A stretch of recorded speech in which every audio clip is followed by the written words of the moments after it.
Alors que François Hollande va entamer sa tournée en Afrique, MSF révèle dans une vaste enquête les violences subies par les réfugiés fuyant la crise en Centrafrique. Blessures physiques et psychologiques victimes des combats entre ex-rebelles et milices anti-musulmanes. Bertrand Boyer et Denis Bassompierre.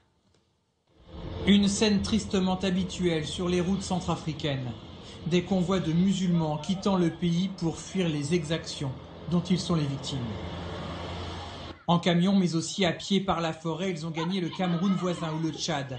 Jusqu'à 4 mois d'un voyage éreintant et parfois mortel. Absatou a 20 ans.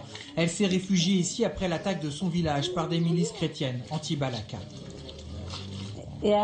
Quand les anti-Balaka sont arrivés, des hommes nous ont mis en sécurité à la mosquée. On y est resté 3 semaines. Après, il y a eu une autre attaque. Alors, on s'est enfui à pied par la brousse. Voici ce qu'ils ont fui, des affrontements violents entre milices chrétiennes et rebelles musulmans.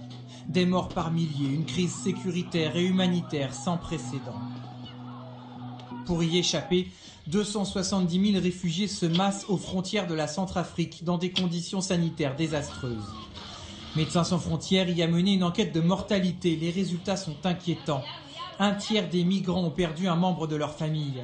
Et dans 95% des cas, ces décès sont dus à des blessures par arme blanche ou arme à feu.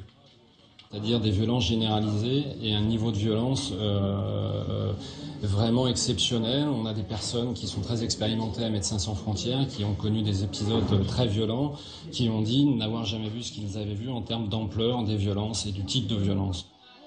Conséquence des traumatismes graves, des troubles psychiques et une forte malnutrition qui toucherait un enfant sur 2.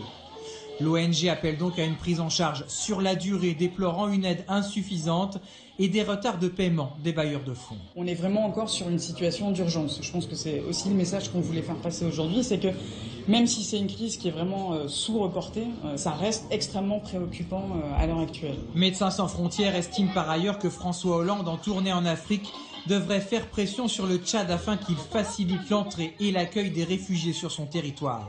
Car jusqu'ici, ce pays a fermé sa frontière avec la Centrafrique à plusieurs reprises.